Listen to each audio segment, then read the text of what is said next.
Romanos capítulo 2, versículo 11. Romanos 2, 11. Só para... o nome da pregação de hoje é o Evangelho que condena inicialmente. Inicialmente, o Evangelho condena.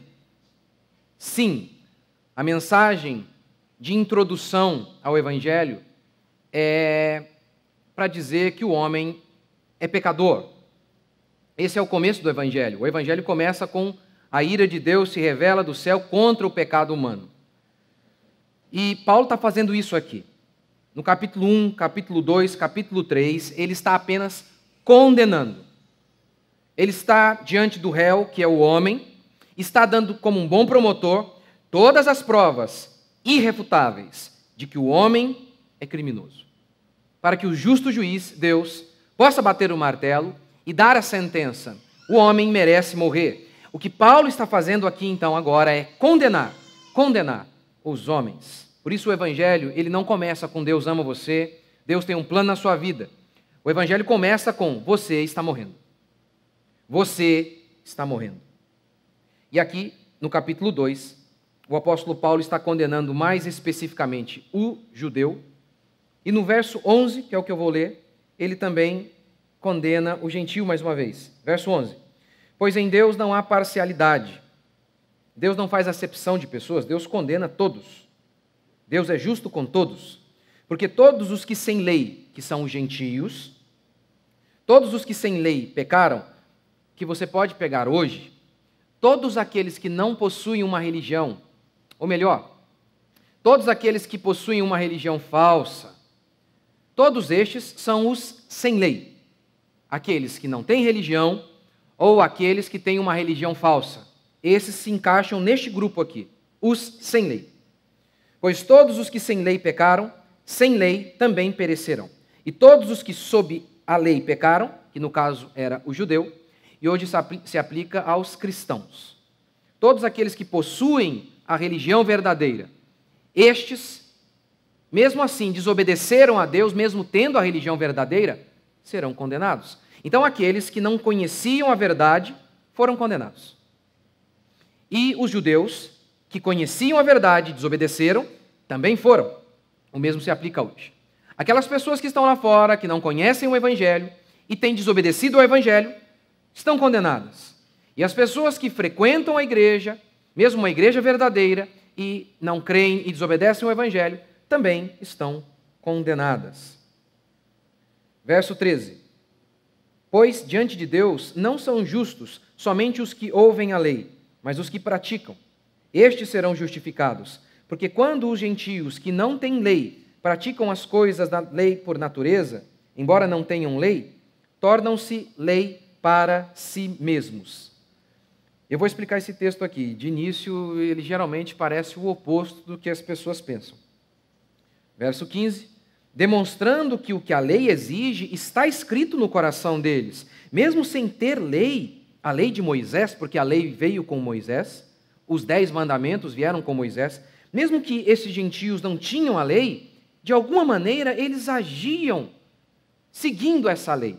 E claro que o seguindo aqui não significa cumprindo, obedecendo-a perfeitamente. Óbvio que não, e eu já vou explicar isso mais à frente. Verso 15, demonstrando que o que a lei exige está escrito no coração deles, tendo ainda o testemunho da sua consciência e dos seus pensamentos, que ora os acusam, ora os defendem. Isso acontecerá no dia em que Deus julgar os pensamentos secretos dos homens por Cristo Jesus. Segundo o meu evangelho. Isso acontecerá o que? Deus irá acusar, julgar os homens. O justo viverá pela fé. O apóstolo Paulo já disse isso em Romanos 1,16. E quando ele fala de viver aqui, em todo o contexto, ele está falando especificamente, mais diretamente, sobre salvação. O justo terá vida eterna por meio da fé. Mas é claro que também isso vale para as nossas vidas, no sentido de ter uma vida abundante, plena. Porque o Salmo 42, ele diz assim: por que estás abatida, ó minha alma? Por que te perturbas dentro de mim? Espera. Você está triste, você está abalado, por quê?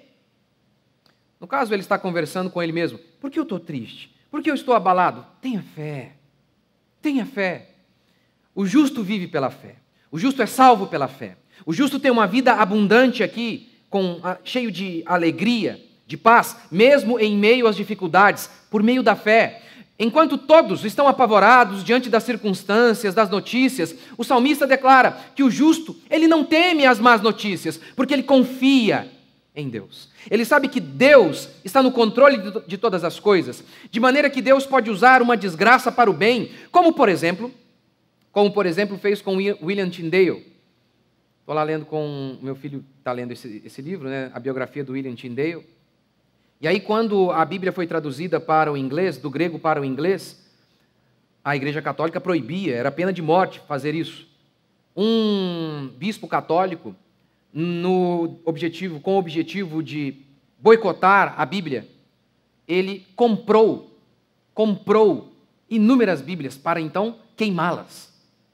E aí o biógrafo diz o seguinte: mas o mal foi usado para o bem, porque aí então eles usaram aquele dinheiro para fazer uma versão ainda melhor. É assim que o crente vê. O justo vive porque ele crê. Ele crê que em meio ao caos, de alguma maneira, vai surgir algo ali. Por exemplo, quantos cristãos que por conta da pandemia se viram em uma situação em que foram obrigados a ficar em casa. Obrigados. E assim, sua renda caiu vertiginosamente. Caiu muito.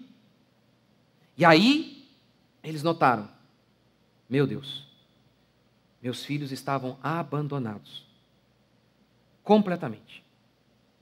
E por conta da pandemia eu vi isso. E vi também como que nós podemos viver com tão pouco. Com tão pouco. E os melhores momentos da minha vida eu tenho vivido agora, estou mais perto de meus filhos. O quanto que na vida do justo o mal serve para o bem. Por isso, o justo vive pela fé, eternamente. A salvação é pela fé. O justo vive pela fé, ele tem uma vida de abundância aqui. Mas, para Paulo ser esse instrumento de Deus para levar as pessoas até a fé em Jesus Cristo, primeiro, ele precisa derrubar as pessoas. Antes de elevá-las, ele precisa derrubá-las. Para que elas tenham fé em Cristo, confiança em Cristo, Paulo precisa que elas não tenham confiança nelas mesmas. Por isso, Paulo as está condenando. Esse é o discurso de Paulo, crítico, pesado, condenatório, porque é a única maneira de levar as pessoas até Cristo. É a única maneira de levar você também até Cristo. O homem está morto, o homem está perdido. Pessoas que vão ao médico e o médico diz assim a elas: você está com câncer, você tem alguns dias de vida apenas. Meu irmão, todos nós nos encontramos assim. Todos. Você não precisa ter um câncer. Quando um bebê nasce, o tic-tac do relógio é o anúncio que ele já nasce morrendo. Tic-tac, tic. Este é o som da morte. Você pode dizer para um bebê: você tem alguns dias de vida apenas. 70 anos o que é? Nada, diz a Bíblia. É como uma neblina que hoje de manhã está ali e o vento leva e não está mais ali. O homem está morrendo, literalmente. O mais saudável deles está morrendo. Mas ele não nota isso. Ele não nota que ele está morrendo, ele não nota que ele está completamente perdido. Não nota. Por exemplo, Jesus é interrogado por um jovem rico: o que farei para herdar a vida eterna? Jesus diz: guarde os mandamentos. E então o rapaz responde: tenho observado todos eles, desde minha infância. Mentira. Jesus sabia o que estava dizendo, Jesus sabia que ele não guardava. O rapaz é que não sabia, ele é que não sabia o estado de sua alma. Os judeus, várias vezes Jesus os advertiu e disse a eles: vocês estão em pecado, vocês estão perdidos. Se o Filho vos libertar, verdadeiramente sereis livres. Então eles retrucaram: nunca fomos escravos de ninguém. Como não? Naquele exato momento em que Jesus estava dando esse discurso a eles estavam debaixo do tacão do Império Romano. Foram escravos dos filisteus, dos moabitas. Eles foram escravos dos babilônicos, dos persas. Eles foram escravos de todo mundo. E eles dizem, nunca fomos. Naquele exato momento eles eram. Nunca fomos. O homem não sabe do seu estado de perdição. Não sabe. O que Paulo então faz para despertar estes homens deste sono profundo? Profundo. Como Paulo os desperta? Deus ama vocês.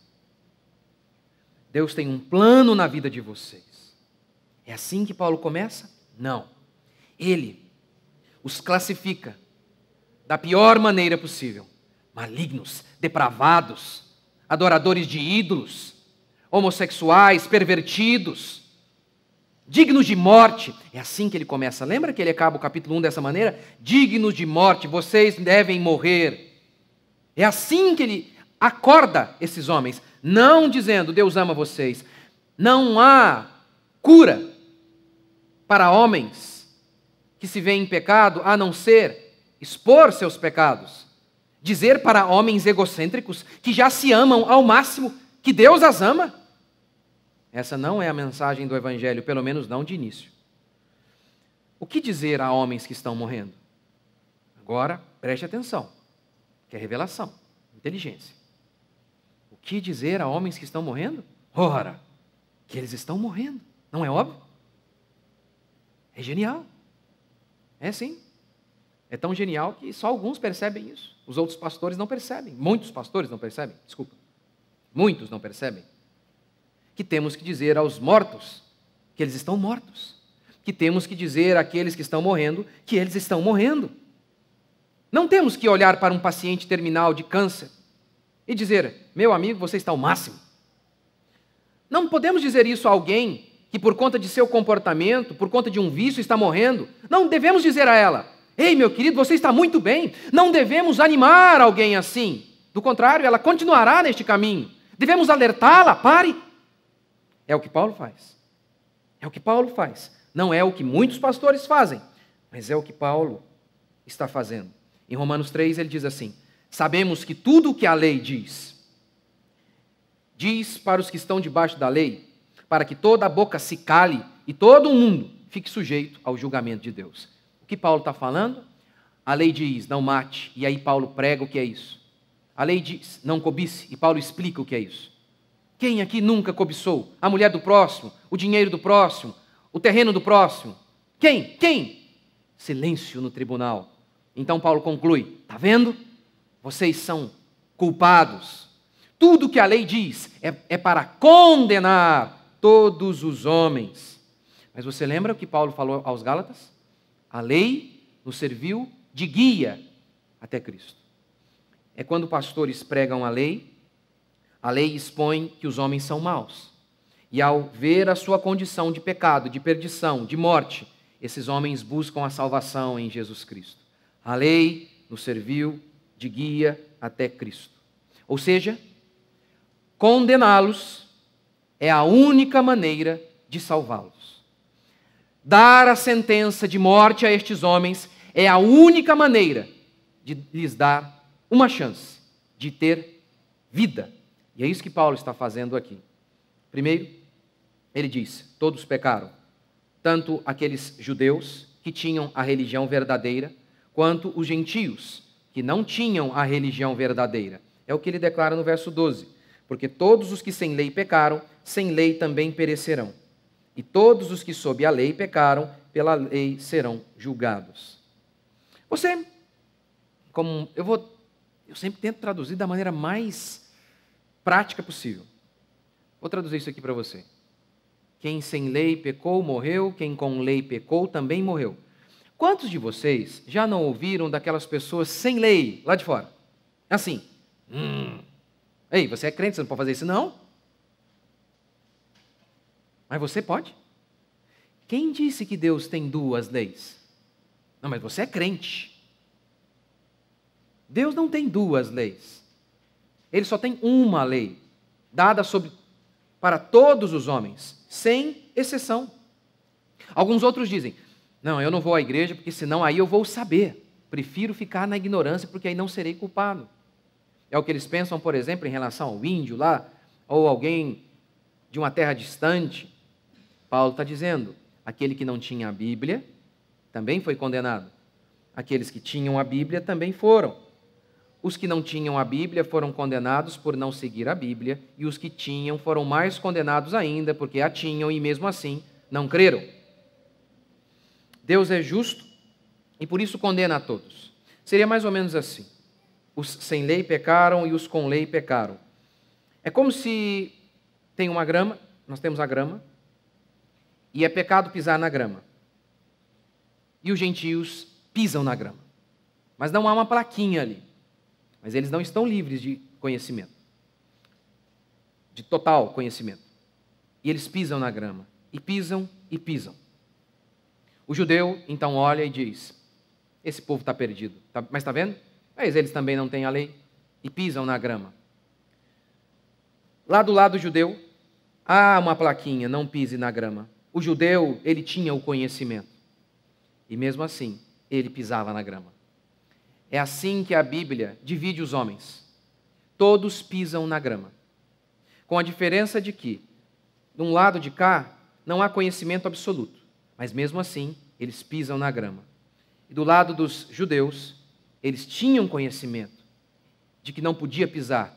E pisavam mesmo assim. A plaquinha estava ali na cara deles. E eles quebravam a lei mesmo assim. Ambos quebraram a lei. Tanto aqueles que tinham a plaquinha quanto aqueles que não tinham.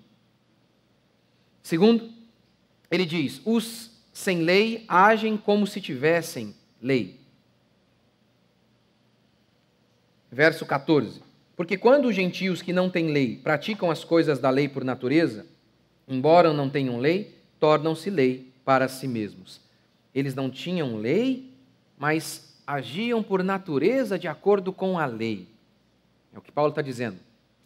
A lei foi dada por Moisés, só Israel tinha a lei. O que Paulo está querendo dizer aqui com este texto? Que os gentios eram melhores do que os judeus? Que os gentios que não possuíam a lei, obedeciam a lei? É isso que ele quer dizer? Ora, se ele estivesse querendo dizer isso, apesar que quando você lê de bate-pronto é isso que parece? Se você interpretar dessa maneira, você está contradizendo o que Paulo acabou de dizer. Porque veja o que está escrito no verso 32 do capítulo 1. Uma paginazinha atrás. Ele está se dirigindo aos gentios, especificamente. A todo mundo, mas mais diretamente aos gentios. Os quais, conhecendo bem o decreto de Deus, que declara dignos de morte os que praticam essas coisas, não somente as fazem, mas também aprovam os que as praticam. No capítulo 1, ele acabou de dizer, tendo conhecimento de Deus, não adoraram como Deus, eles rejeitaram o Senhor. Então, Paulo não está dizendo aqui, com essa expressão, mesmo sem lei, eles procederam por natureza, de acordo com a lei. Ele não quer dizer, está vendo? Eles obedeciam à lei. Não é isso. O que Paulo está dizendo aqui é o seguinte, mesmo sem ter lei, eles tinham leis, como por exemplo, não mate, não roube. Ainda que Moisés não havia ido até eles, até aquela tribo, até aos gregos, eles tinham suas leis. E suas leis diziam, é proibido matar, é proibido roubar, é proibido mentir. Qual tribo, por mais primitiva que seja, não possui leis? Em qual tribo do mundo roubar o vizinho é permitido? Em qual comunidade do mundo, por mais primitiva que seja, sem lei, sem Moisés, sem pregador, é estimulado e enaltecido o adultério? Trair um amigo? Assassinar o parente? Em qual? Nenhuma. É isso que ele está querendo dizer. Há uma lei natural. Há uma noção de certo e errado que permeia a existência humana. Ainda que eles não tenham a lei de maneira completa, ela existe, é real. A noção de certo e errado é uma coisa natural. É isso que ele diz. Agem por natureza. Veja o verso, vou ler de novo. Verso 14, porque quando os gentios que não têm lei praticam as coisas da lei por natureza, é um princípio natural. Certo e errado, a noção de certo e errado não é uma convenção humana, é um princípio natural. É antinatural dizer que não existe certo e errado. Vou te mostrar como que é antinatural. É totalmente impossível existir sem uma noção de certo e errado. E isso é mais uma evidência de que Deus existe. Como qualquer filósofo sabe, se Deus não existe certo e errado. Mas nós sabemos, existe certo e errado. Não é uma convenção humana. Existe, é algo natural. Vou te dar um exemplo. Você faz parte do PCC. Só uma figura. Graças a Deus. Espero, né? O PCC mata, o PCC rouba, o PCC trafica. Mas lá na comunidade deles você pode roubar o grupo? Pode? Você pode roubar os parceiros? Como é que chamam? Eles se chamam? Não sei, né? Os manos, os brothers, não sei. Irmão? Que isso, gente? Meu Deus. Paulo, você não é do PCC? Não, Paulo está sabendo ainda. É mesmo, irmão. É verdade. Você pode roubar os irmãos? Pode trair? Você pode ser um bandido. Não há comunidade sem noção de certo e errado. A única maneira de viver sem certo e errado é viver sozinho no meio do mato. E ainda assim a sua consciência irá contigo. Existe o certo e errado. É isso que Paulo está dizendo.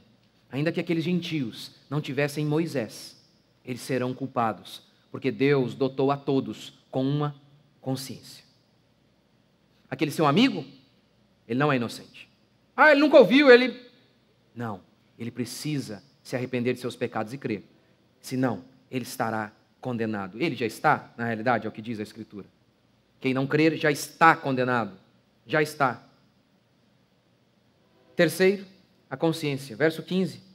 Demonstrando que o que a lei exige está escrito no coração deles, tendo ainda o testemunho da sua consciência e dos seus pensamentos. Então, primeiro, eles possuem uma noção de certo e errado dentro deles. Você vê que Paulo dá uma separada aqui. Está vendo? Ele fala, eles têm uma norma escrita dentro deles e têm a consciência que testemunha a favor dessa norma dentro deles. São coisas distintas. Há a noção de certo e errado e há a consciência. A consciência seria aquela lâmpada que acende quando a nossa noção de certo e errado é atingida. Quando nós erramos. A lâmpada, chamada consciência, diz, está errado. Pode não. Pode não. Pode não. Noção de certo e errado. Não importa quão primitivo o homem seja. Não importa quão ignorante o homem seja. Todos foram dotados de consciência. Lembra? Você tem lido na sua casa? Leia com seus filhos. Leia, capítulo 1, capítulo 2. Fique aqui, leia, releia e releia. Lembra quantas vezes aparece aqui a expressão indesculpáveis? Ele olha para os gentios, todos eles. O índio, o grego, indesculpáveis. Ele olha para o judeu, que tinha a lei, indesculpáveis. Todos são indesculpáveis. Aí, abrindo parênteses, vê a necessidade de se pregar o evangelho para todos? Foi por isso que os homens saíram de seus países e foram pregar. Por isso os servos de Deus enviaram missionários, sabendo que o mundo estava perdido e que a única esperança é a pregação do evangelho, como Paulo diz em Romanos, como ouvirão se não há quem pregue? Como crerão se ninguém pregar a eles? Essa é a crença evangélica. Não existe essa história, como eles não ouviram, então eles não serão culpados. Então, a melhor coisa a se fazer é fechar todas as igrejas. Se os homens estarão livres de condenação, porque não ouviram, a melhor coisa a se fazer é fechar todas as igrejas, calar todos os pastores, porque assim é uma certeza absoluta de que o mundo inteiro será salvo.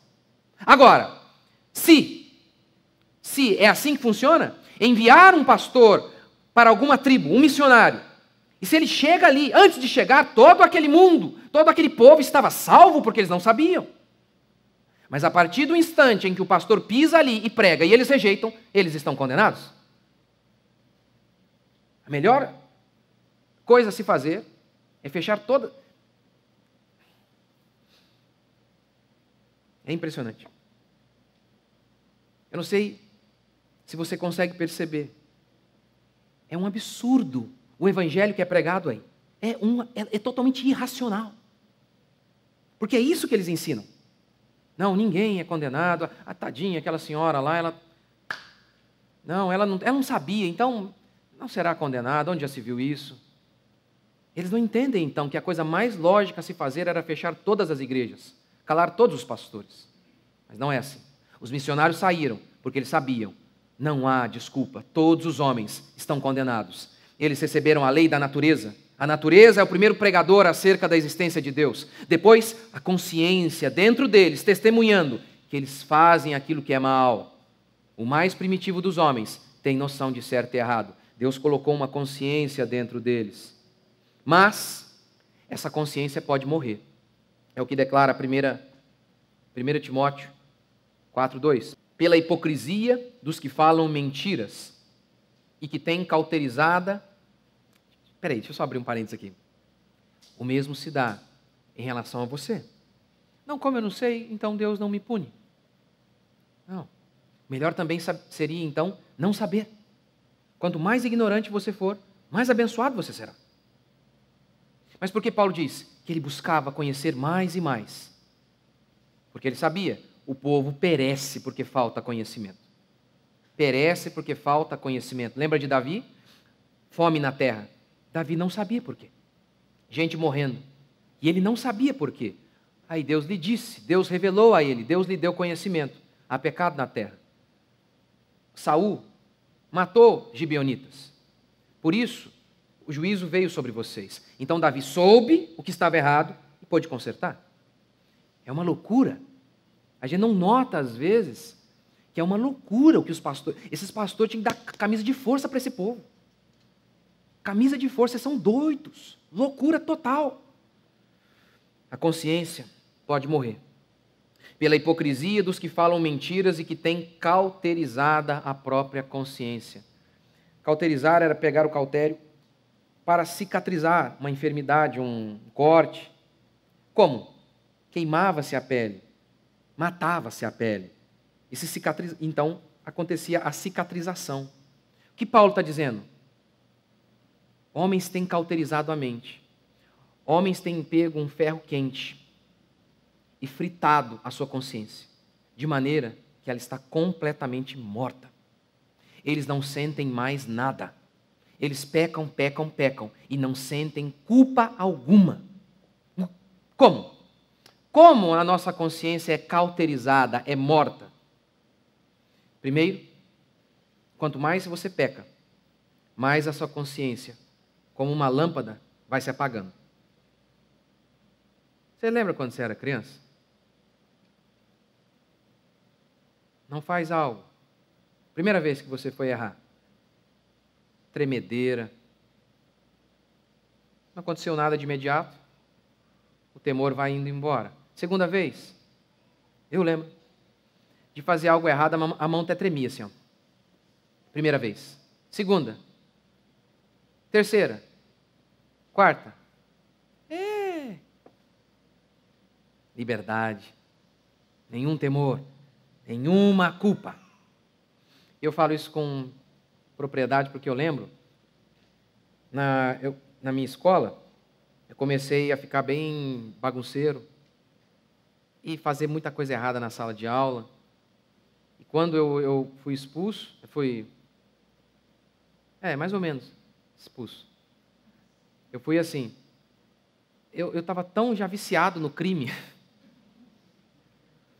que aí tinha a lista de chamada. Eu escrevi, aqueles nomes feios. Primeiro eu escrevi o meu nome e embaixo eu escrevi aqueles nomes feios, você deve lembrar lá, tinha um monte. Eu estava tão habituado em fazer algo errado que eu nem troquei a caneta e eu nem mudei a letra. Tão habituado a fazer algo errado. Não sentia nada, temor algum. Aí o professor chegou, você que fez isso aqui? E eu olhei e falei, caramba, como é que burrice, hein? Experiente no crime faz isso? É isso que o pecado faz. Ele te torna insensível. Você não tem mais nenhum temor. Não gela mais a espinha. Não dá tremedeira. quanto mais fundo você vai no pecado, mais morte há na sua consciência. Mas há uma segunda maneira de matar a consciência, por meio de argumentos ridículos. Argumentos ridículos. Diz o tolo no seu coração, não a Deus. Consequência? O salmista continua. Corrompem-se e praticam abominação. Por quê? Vou dar só um exemplo que é o mais fácil de notar os argumentos ridículos apenas para queimar a consciência, para a gente não sentir peso algum. Se Deus existe, eu não posso ser gay. O homem não pode ser gay. Então, ele quer fazer isso. Mas há um problema. A sua consciência pesa. Aí chega alguém e diz assim, não. Você não é um homem. Isso é a sociedade que impôs isso a você.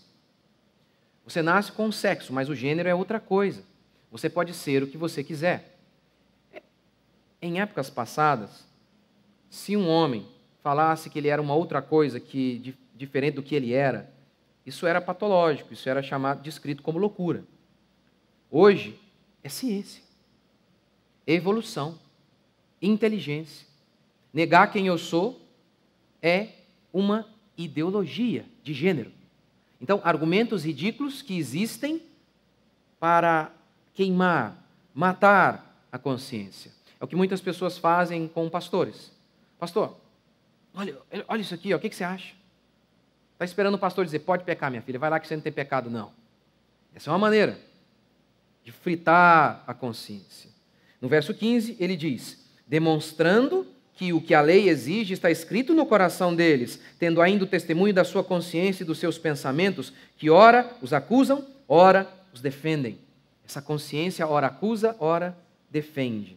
Ora acusa, ora defende. Adão e Eva, eles pecam. A primeira percepção que eles têm, eles estão nus. A consciência deles os alerta. Vocês estão em pecado. A culpa é o gatilho da consciência. Ora, em criança isso é mais facilmente perceptível. Isso é facilmente perceptível, esse argumento de Paulo aqui. Sem lei, a consciência os acusa e ora os defende. A criança, ela nunca ouviu que determinada atitude que ela está prestes a fazer é errada. Seus pais nunca lhe disseram. Explica para mim, por que o coraçãozinho dela acelera? Por que o coraçãozinho dela acelera? Consciência. Consciência. Consciência. Porque muitas pessoas chegam diante de mim sem nunca ter lido um livro, sequer na vida, sem conhecimento algum, mas fazem certas perguntas. Pastor, isso aqui é certo? É uma pergunta que é o oposto daquilo que o mundo inteiro faz. Ela nunca leu nada. E ela me pergunta, pastor, eu não sei, isso me parece que não é certo. Por que ela pergunta isso? Sendo que ela nunca ouviu um pastor sequer falando. Nunca leu um livro. E ela diz, isso aqui me cheira estranho. Consciência. Deus colocou dentro de cada um de nós uma consciência. É disso que Paulo está dizendo. É sobre isso que Paulo está falando. O mundo inteiro será condenado. Por quê? Porque todos eles, com maior intensidade ou menor, todos eles possuíam luz. Os judeus, muita luz. E mesmo assim, eles decidiram furar seus olhos. Com toda a luz que eles tinham, eles deliberadamente escolheram não enxergar. Os gentios tinham menos luz, mas eles tinham. Bem menos. Mas tinha ali uma velhinha, uma luzinha no fim do túnel. E mesmo assim, rejeitaram. Rejeitaram o Senhor. Pecaram e pecaram. Todos nós aqui fomos assim também. Lá na sua infância, ainda que o seu pai não tivesse conhecimento algum, ainda que você nunca tivesse frequentado nada, você sabia que era errado, e você fez, e fez de novo, e enaltecia o seu pecado, e aplaudia, e chegou a um ponto em que você comemorava, como diz o texto, em que você não se arrependia de seus pecados, enaltecia seus pecados, e também estimulava os outros a fazer. É assim que Paulo nos descreve. Portanto, Paulo declara, Há alguns de vocês aqui que acham mesmo que podem ser salvos pela própria bondade? Alguns de vocês acham que podem se levantar no tribunal de Deus e dizer: eu sou inocente? É isso que Paulo está fazendo aqui, condenando toda a raça humana, para que todos percebam: a única maneira de um homem ser salvo no tribunal de Deus é batendo a mão no peito e dizendo: sou pecador, mereço ir para a prisão eterna. Mas Deus, salva-me por meio da tua fiança, que foi o sangue do teu Filho amado Jesus, que morreu para me lavar e purificar de toda a minha injustiça. Esse é o único meio de salvação. Graça. Graça é isso. Receber aquilo que a gente não merece. Justiça é receber o que você merece. Isso é justiça. Graça é receber o que você não merece.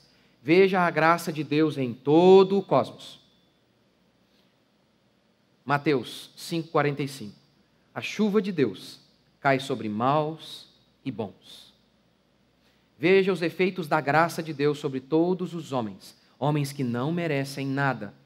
Quantos dons os homens maus recebem? O dom de ver a luz, talentos, riqueza, beleza, força. A lavoura deles também se desenvolve. A minha chuva cai sobre maus e bons. Eu tenho dado aos maus também, eles não merecem. Quando eu lá no começo, meu pai frequentava umas igrejas, muito doida. Todo mundo que era rico, bonito, tinha feito pacto com o capeta. A Xuxa era a pior. Porque ninguém pode ter uma coisa boa, que é dinheiro, beleza, e não ser de Deus, não ser cristão, e ter recebido de Deus, não pode. Foi o capeta que deu. O capeta não tem nada, gente. Ele não tem como ele dar algo que ele não tem. Ele não é dono de nada. Não lembra? Você não lembra que quando ele vai atacar Jó, ele tem que pedir permissão? É assim que funciona. Não existe isso. O Jó, que era um justo, a chuva que caiu foi enviada por Deus. O jogador de futebol pervertido, forte, bonito, rico, milionário, idolatrado, a chuva que caiu em abundância na casa dele, também veio de Deus. Sim, Deus dá coisas a ímpios. Mas claro, são riquezas momentâneas e insignificantes comparado com a riqueza eterna. Mas o mundo está cheio disso. Da graça. Você comer sem ter plantado.